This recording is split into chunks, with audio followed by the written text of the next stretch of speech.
Buen día, yo soy la doctora Diviana Dávila, residente de primer año de Medicina Interna en el Hospital Dr. Rafael Calle Sierra. Para el día de hoy vamos a hablar sobre dos temas importantes en la medicina, ya que son dos patologías con desenlaces graves si no se da un diagnóstico oportuno, el cual esto incentivó a realizar un estudio donde nos explica mediante variables cómo una patología puede desencadenar a la otra convirtiéndose en una complicación grave para el paciente. Tenemos como título del estudio Predicción del desarrollo de tromboembolia pulmonar en pacientes con infección por SARS-CoV-2. Dentro de los autores tenemos a Manuel Gil Mosquera, Mario Fernández Ruiz, Elena Sanz Rodríguez, Aranzazu Mata Martínez, Lain Ibáñez Sanz, David Muñoz Martín, Otilia Bisbal Pardo y Elena Martínez Chamorro. Este estudio fue publicado por una revista electrónica llamada Elsevier, Medicina Clínica, el cual, con respecto a los conflictos de interés, los autores declaran no tener ningún conflicto de interés. El Elsevier Medicina Clínica fue recibido el 3 de diciembre del 2020, aceptado el 2 de marzo del 2021 y publicado el 7 de mayo del 2021, con un factor de impacto de 1725. Y con respecto a la financiación, Mario Fernández Ruiz es beneficiario de un contrato por el Instituto de Salud Carlos III del Ministerio de Ciencia e Innovación. El DOI. Sus siglas están en inglés, sin embargo eso significa Identificador de Objetos Digitales. Esto nos permite localizar el artículo en Internet sin necesidad de utilizar la URL, el cual puede cambiar, pero con un código en específico podemos localizarlo. En el caso de este artículo, el DOI es 10.1016. Con respecto al consentimiento informado, el estudio fue aprobado por el Comité de Ética de la Investigación con Medicamentos del Hospital Universitario 12 de octubre, donde fueron incluidos en el estudio los pacientes adultos atendidos en el servicio de urgencia del hospital antes mencionado, con elevada sospecha epidemiológica, clínica, radiológica y confirmación microbiológica de infección por SARS-CoV-2.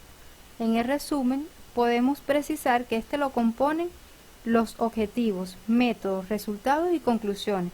En los objetivos pretendemos determinar los factores predictores de enfermedad tromboembólica pulmonar en pacientes con infección por SARS-CoV-2 atendidos en el servicio de urgencia de un hospital terciario durante la primera ola de pandemia.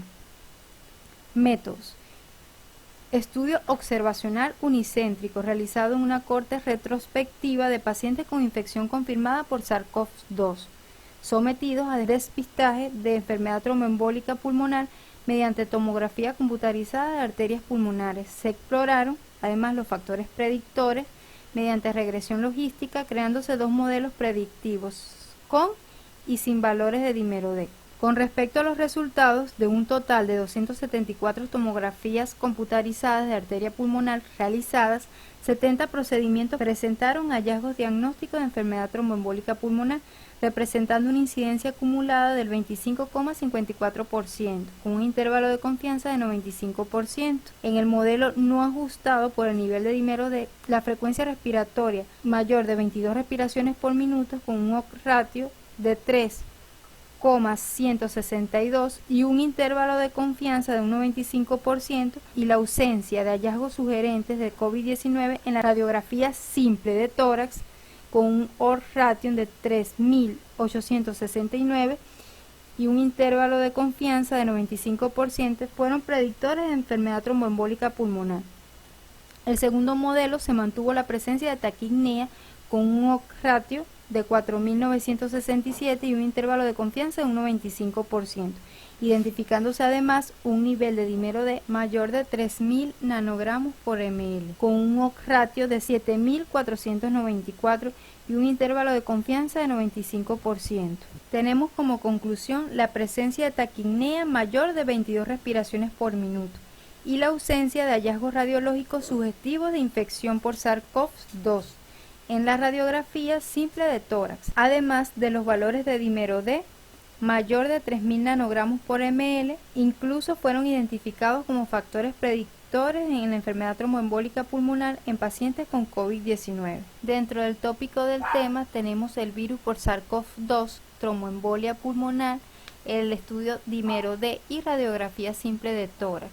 Es importante mencionar que la infección por el coronavirus se describió por primera vez en diciembre del 2019 en Wuhan, provincia de Hubei, China. Desde entonces la enfermedad coronavirus se ha diseminado hasta ser una pandemia, afectando a más de 106 millones de personas en prácticamente todos los países del mundo, con una mortalidad global a febrero del 2021 que supera a 2,3 millones de personas, siendo España uno de los países más afectados en Europa Occidental, con más de 63.000 fallecidos. Numerosos estudios avalan la capacidad del SARS-CoV de invadir las células del endotelio vascular a través de la enzima convertidora angiotensina 2, expresada en la superficie de la célula. Este fenómeno se acompaña posteriormente de inflamación endotelial, activación del complemento, generación de trombina, reclutamiento de plaquetas y leucocitos, y el inicio de respuestas inmunitarias innatas y adaptativas, provocando un estado trombofílico subyacente con predisposición a la formación de fenómenos trombóticos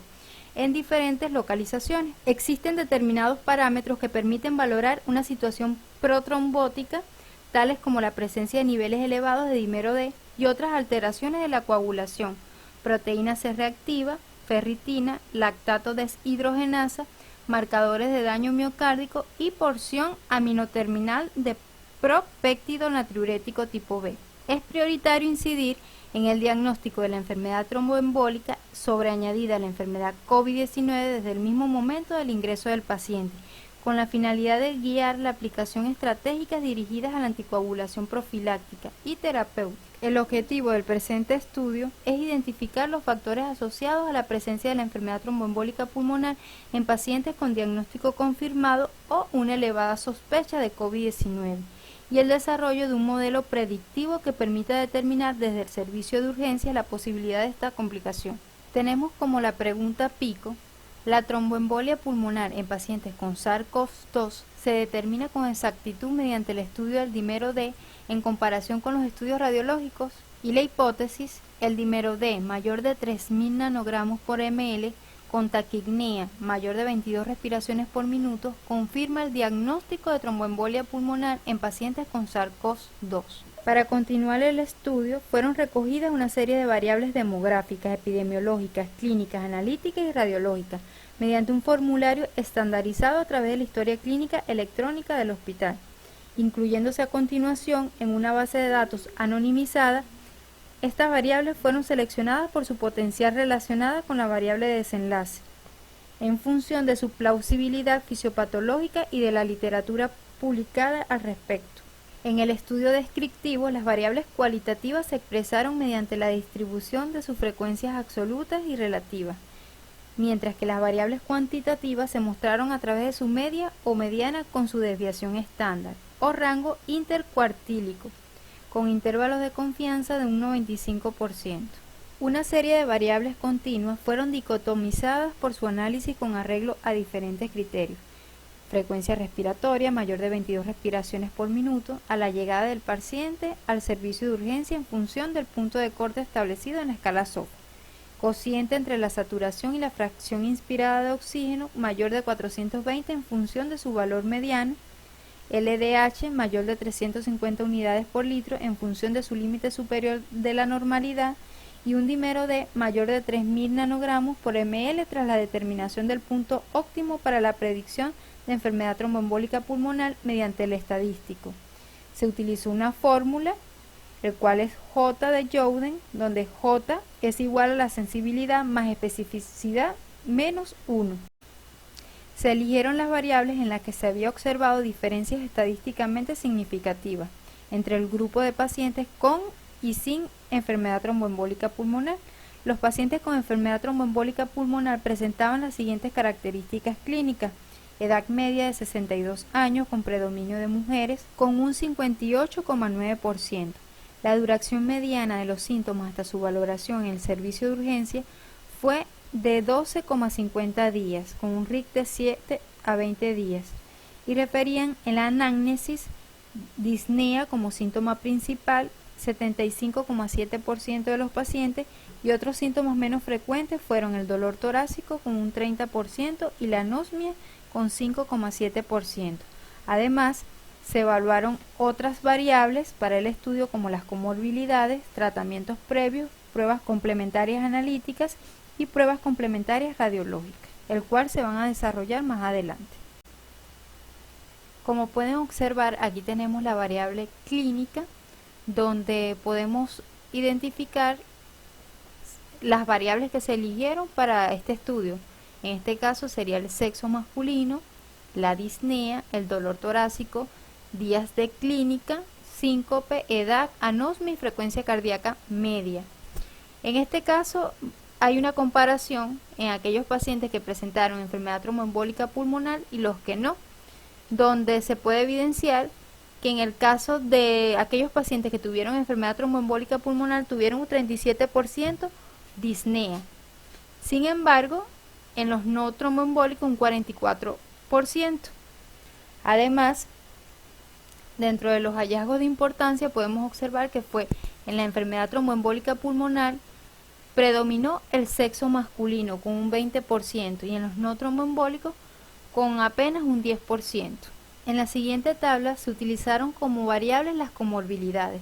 Dentro de ellas tenemos la hipertensión arterial, la dislipemia, diabetes mellitus, cardiopatía, neumopatía, hemopatía, neoplasias activas, enfermedad tromboembólica pulmonar previas, deterioro cognitivo y hábito tabáquico, donde podemos observar que en el caso de hipertensión arterial hay un 47.3% en aquellos pacientes que no presentaron enfermedad tromboembólica pulmonar. Sin embargo, en aquellos pacientes que presentaron enfermedad tromboembólica pulmonar, presentaron un porcentaje de 37.1%. Como pueden observar, tenemos una gráfica donde nos especifica los tratamientos previos, donde hicieron una distribución de las variables utilizando los corticosteroides, los inmunosupresores, la cloroquina, los anticoagulantes, anticonceptivos y el oxígeno crónico domiciliario, así como dispositivos de presión positiva continua. Es importante mencionar de que más adelante se va a explicar correctamente los resultados. Sin embargo, quise hacer estas gráficas para que se entienda y se pueda ver de una manera más simplificada cómo fue que se trabajó a la hora de distribuir las variables. Como pueden observar, en esta gráfica tenemos las pruebas complementarias radiológicas, el cual utilizaron como variables el rayos X con neumonía unilobar, rayos X con neumonía bilobar, rayos X sin neumonía, enfermedad tromboembólica pulmonar unilateral, bilateral y enfermedad tromboembólica pulmonar bilateral con sobrecarga derecha.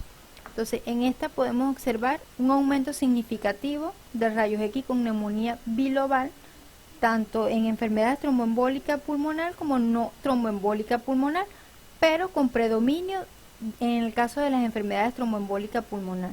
Para concluir con el tema de las variables, como pueden observar, se reflejó tanto de forma cualitativa como cuantitativa todos los resultados evaluados en este estudio. Se puede decir que en las pruebas complementarias analíticas, de forma cualitativa, se utilizaron los laboratorios el dímero D, la procalcitonina, fibrinógeno Mg, la actividad de protombina, el pH y el bicarbonato, entre otros. Cada uno tuvo un resultado cuantitativo, el cual predominaron el fibrinógeno en el caso de en las enfermedades tromboembólicas pulmonar con 813 y no enfermedad tromboembólica pulmonar con 705. Más adelante se va a explicar, como les dije anteriormente, el resultado de estas variables. Espero que les haya gustado este tema y bueno, más adelante vamos a continuar desarrollándolo.